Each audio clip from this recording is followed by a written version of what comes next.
Hello my dear friends, कैसे हो? Hope so आप अच्छे होंगे। My dear friends, screening test की जो सीरीज़ चल रही है अभी, उसके अंतर्गत एक और वीडियो लेकर के आपके सामने पे हूँ। होप सो आपको वीडियो और क्वेश्चन अच्छे लगेंगे। तो चलिए शुरू करते हैं। पहला प्रश्न, निम्नलिखित में से क्या मूल्यों का प्रकार नहीं है? चार ऑप्शन है। पहला, व्यक्तिगत मूल्य, आत्मीय मूल्य, सामाजिक मूल्य और सांस्कृतिक मूल्य। तो इनमें से माय डियर फ्रेंड्स, जो आत्मीय मूल्य है वो मूल्यों का प्रकार में शामिल नहीं है, सम्मिलित नहीं है। So it is the right answer option B. आत्मीय मूल्य नहीं होता है। दूसरा, व्यक्तिगत मूल्यों का उदाहरण है। एग्जाम्पल ऑफ व्यक्तिगत मूल्य। तो व्यक्तिगत मूल्यों का उदाहरण क्या है? कृतज्ञता, अनुशासन, सहानुभूति या ये सभी। तो ये सभी व्यक्तिगत मूल्यों के अंतर्गत आते हैं। तो ऑप्शन डी सही उत्तर हो जाएगा। नेक्स्ट, समाज में प्रचलित हुए आदर्श नियम जिनके प्रति समाज रखते हैं। समाज में प्रचलित हुए आदर्श नियम, तो समाज में कौन से वो प्रचलित वो आदर्श नियम होते हैं? तो समाज में सामाजिक मूल्य, वो आदर्श नियम होते हैं सामाजिक मूल्य जिनके प्रति समाज रखते हैं। नेक्स्ट, सामाजिक मूल्यों का आंतरीकरण किसके द्वारा होता है? सामाजिक मूल्यों का जो आंतरीकरण होता है वो होता है माय डियर फ्रेंड्स समाज के द्वारा, सोसाइटी के द्वारा ही सामाजिक मूल्यों का आंतरीकरण होता है। तो option C right answer. Next question, विद्यालय में प्रधानाध्यापक का स्थान उतना ही महत्वपूर्ण है जितना जहाज में कप्तान का। यह कथन किसका है? ये स्टेटमेंट किसका है? किसने कही थी ये बात? तो my dear friends, professor Ryburn ने ये बात कही थी कि विद्यालय में प्रधानाध्यापक का वही स्थान होता है जितना जहाज में कप्तान का। कहने का मतलब उसको हैंडल करता है, उसको चलाता है। नेक्स्ट, कक्षा के आकार और समय को कम करके शिक्षा देना क्या कहलाता है? कक्षा के आकार और समय को कम करके शिक्षा देना क्या कहलाता है? वो होता है सूक्ष्म शिक्षण। सूक्ष्म शिक्षण ही वो होता है जिसके अनुसार कक्षा के आकार और समय को कम किया जा सकता है। नेक्स्ट, शिक्षा का अधिकार अधिनियम 2009 कब से लागू है? जो शिक्षा RTE राइट टू एजुकेशन, ये कब से लागू हुआ? तो my dear friends, right to education हुआ 1 अप्रैल 2010 से। 1 अप्रैल 2010, ऑप्शन ए। नेक्स्ट, राष्ट्रीय माध्यमिक शिक्षा अभियान की शुरुआत कब हुई? राष्ट्रीय माध्यमिक शिक्षा, या इसको हम यूं भी कह सकते हैं रमसा, इसका शॉर्ट फॉर्म है रमसा, राष्ट्रीय माध्यमिक शिक्षा। तो माय डियर फ्रेंड्स, काफ़ी अच्छी ये व्यवस्था लागू की गई थी। एक अच्छा प्रयास शिक्षा विभाग के द्वारा था ये रमसा वाला। तो इसकी जो शुरुआत हुई थी बच्चों के बुनियादी स्तर को सुधारने के लिए, उनके सर्वांगीण विकास के लिए, ताकि उनका स्तर बढ़े पठन पाठन में। तो 2009 से इसकी शुरुआत हुई थी। वर्ष 2009 से राष्ट्रीय माध्यमिक शिक्षा अभियान या रमसा, इसकी शुरुआत हुई थी। तो ऑप्शन सी राइट आंसर हो जाएगा। नेक्स्ट, प्रतिभाशाली ग्रामीण बच्चों को उच्च कोटि की शिक्षा मुहैया कराने हेतु तो मॉडल स्कूल स्कीम कब से प्रारंभ की गई? तो 2008 से इसको आरंभ किया गया था। तो ऑप्शन बी। आगे देखते हैं। नेक्स्ट,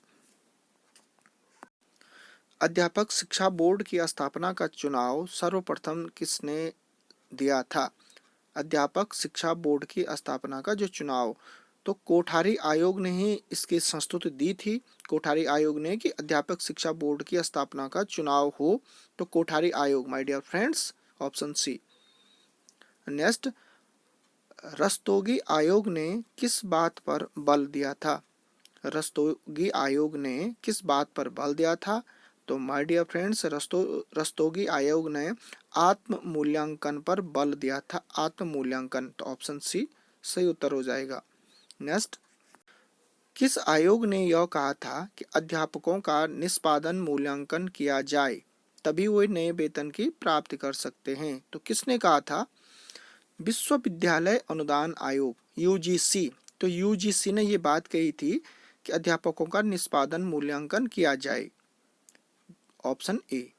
नेक्स्ट, कक्षा के आधार पर वर्ष 1991 में शोध अध्ययन किसने किया था? उस पर रिसर्च किसने किया था? कक्षा के आधार पर वर्ष 1991 में शोध। तो फ्रैंकलिन ने शोध किया था, अध्ययन किया था, रिसर्च किया था 1991 में। नेक्स्ट आगे देखते हैं कुछ क्वेश्चन हिस्ट्री से। निम्न में से किस मुगल शासक के काल को स्वर्ण काल माना जाता है? गोल्डन पीरियड, मुगलों में गोल्डन पीरियड किसके शासनकाल को माना जाता है? तो दोस्तों जहांगीर का काल ही गोल्डन पीरियड माना जाता है।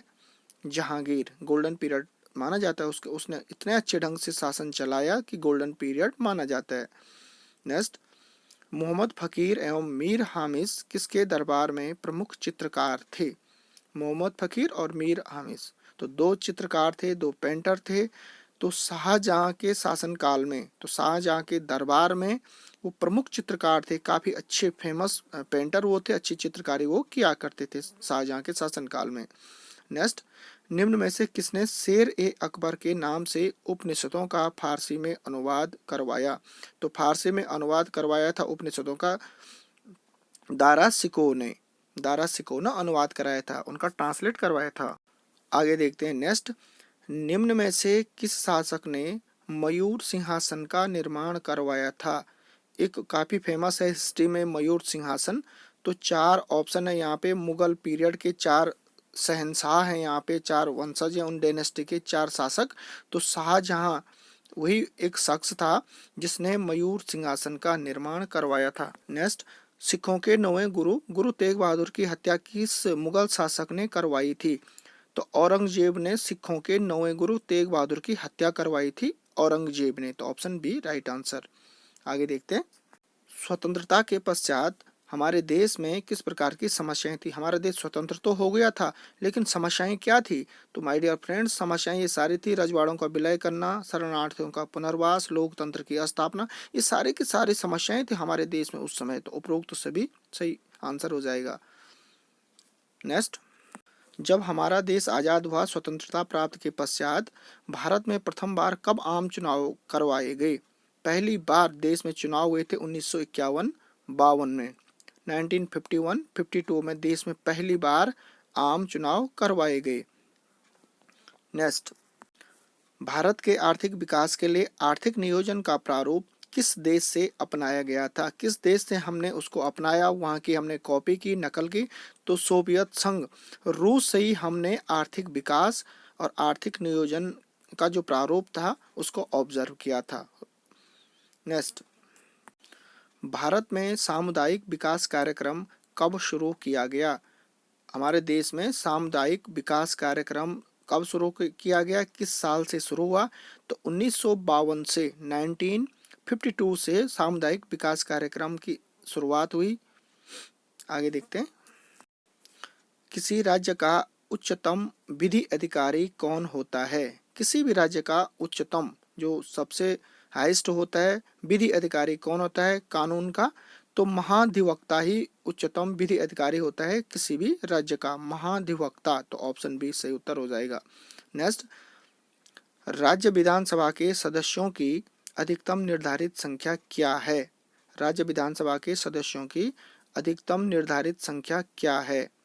तो 500 अधिकतम निर्धारित संख्या होती है राज्य विधानसभा के सदस्यों की। नेक्स्ट क्वेश्चन निम्न में से कौन सा विषय राज्य सूची के अंतर्गत आता है?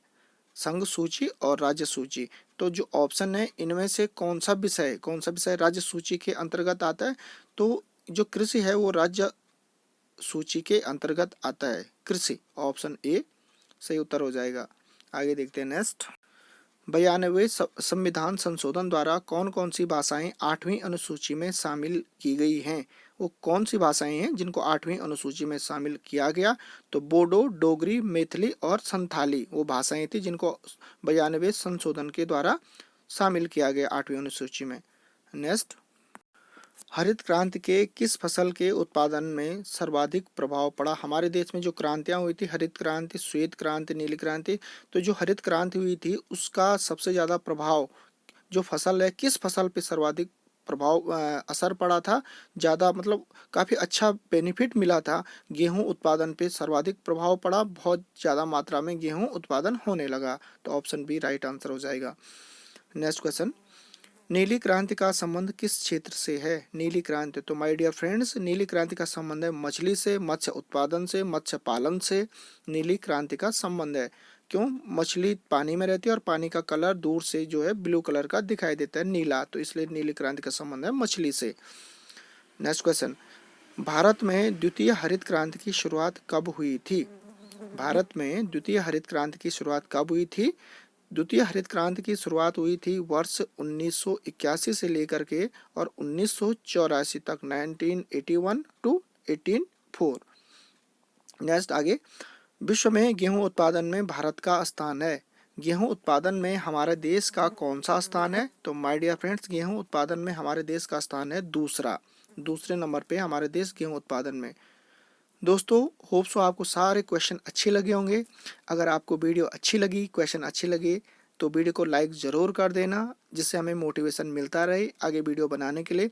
और अगर चैनल पे पहली बार आए तो चैनल को सब्सक्राइब भी कर देना, बेल आइकन को प्रेस कर देना, ताकि आने वाली नेक्स्ट वीडियो का नोटिफिकेशन आपको मिले सबसे पहले। थैंक यू दोस्तों।